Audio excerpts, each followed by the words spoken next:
जी हाँ दोस्तों, मोदी सरकार के राज में अपराधी हुए बेलगाम। भाजपा सरकार के दावों की खुली पोल। झारखंड में हुआ बड़ा कांड। झारखंड में बीजेपी नेता की दिन दहाड़े गोली मारकर की हत्या। मोदी राज में बीजेपी नेताओं को भी नहीं बख्श रहे अपराधी। बीजेपी नेताओं की मांग अपराधियों की गिरफ्तारी नहीं हुई तो पूरी बीजेपी करेगी आंदोलन। भारतीय जनता पार्टी सरकार ने कहा राज्य में अपराधियों का राज हो गया है। अगर आप भी मोदी सरकार की नीतियों का विरोध करते हैं तो लाइक कीजिए इस वीडियो को और चैनल को सब्सक्राइब करने के बाद घंटी बजाना बिल्कुल ना भूलें। बढ़ते हैं पहली खबर की तरफ। झारखंड में बीजेपी नेता की गोली मारकर हत्या। पार्टी ने कहा राज्य में अपराधियों का राज हो गया है। दरअसल झारखंड के ग्रामीण रांची के और मांझी में स्थानीय बीजेपी नेता जीतराम मुंडा की गोली मारकर हत्या कर दी गई। उन्हें तुरंत अस्पताल ले जाया गया जहां उन्हें मृत घोषित कर दिया गया। मामले की जांच के लिए एसआईटी का गठन कर दिया गया है। एसपी रांची ग्रामीण नौशाद आलम ने इस बात की जानकारी दी है। जीतराम मुंडा बीजेपी अनुसूचित जनजाति जिला मोर्चा के अध्यक्ष थे। बीजेपी के सीनियर नेता और राज्य के पूर्व सीएम रघुदास ने सत्य की बढ़ती समय की और कहा कि झारखंड में अपराधियों का राज हो गया है। उन्होंने ट्वीट करते हुए लिखा, बीजेपी के अनुसूचित जनजाति जिला मोर्चा के अध्यक्ष जीतराम मुंडा जी की हत्या की बढ़ते सना करता हूँ। झारखंड में अपराधियों का राज हो गया है।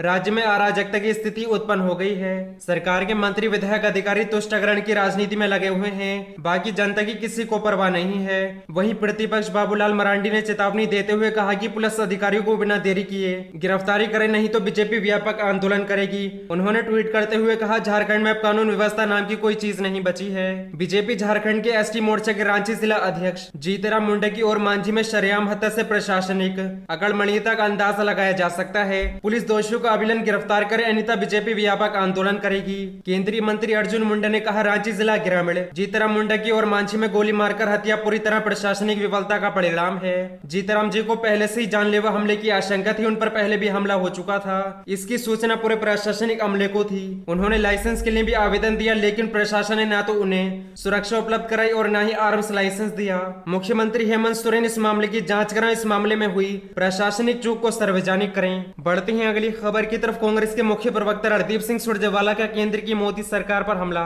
कहा, देश के भविष्य की सुपारी ले रही मोदी सरकार। दरअसल देश में कोरोना की रफ्तार भले ही धीमी पड़ गई, लेकिन खतरा अभी नहीं टला है। कोरोना, महंगाई, भ्रष्टाचार, रोजगार सहित कई मसलों को लेकर कांग्रेस लगातार केंद्र की मोदी सरकार पर हमला बोलती रही है। इसी कड़ी में एक बार फिर कांग्रेस के मुख्य प्रवक्ता रणदीप सिंह सुरजेवाला ने केंद्र की नरेंद्र मोदी सरकार पर बड़ा वार किया है। उन्होंने कहा कि देश के भविष्य की सुपारी मोदी सरकार ले रही है। ज्ञात हो कि कांग्रेस नेता रणदीप सिंह सुरजेवाला ने ट्वीट करते हुए लिखा कि भ्रष्टाचार आरंपार, रोजगार पर मार, नशे की भरमार, देश के भविष्य की सुपारी ले रही मोदी सरकार। उन्होंने कहा कि मोदी सरकार का निशाना साफ, देश की संपत्ति बेच देंगे, दुकानदारों, छोटे उद्योगों का धंधा चौपट कर डालेंगे, जो बच जाएगा चंद कंपनियों को दे देंगे, युवाओं को नशे में धकेल देंगे। कांग्रेस के मुख्य प्रवक्ता रणदीप सिंह सुरजेवाला के ट्वीट के साथ एक प्रेस रिलीज भी साझा की गई है, जिसमें कहा गया कि एक साल के भीतर में 14 करोड़ रोजगार खत्म हो गए हैं। दुकानदारों, छोटा उद्योग, एमएसएमई सहित सबका धंधा चौपट हो गया है। कांग्रेस ने कहा कि प्रधानमंत्री नरेंद्र मोदी चुप क्यों हैं। अडानी पोर्ट पर 3000 किलो ड्रग्स पकड़े जाने पर कांग्रेस ने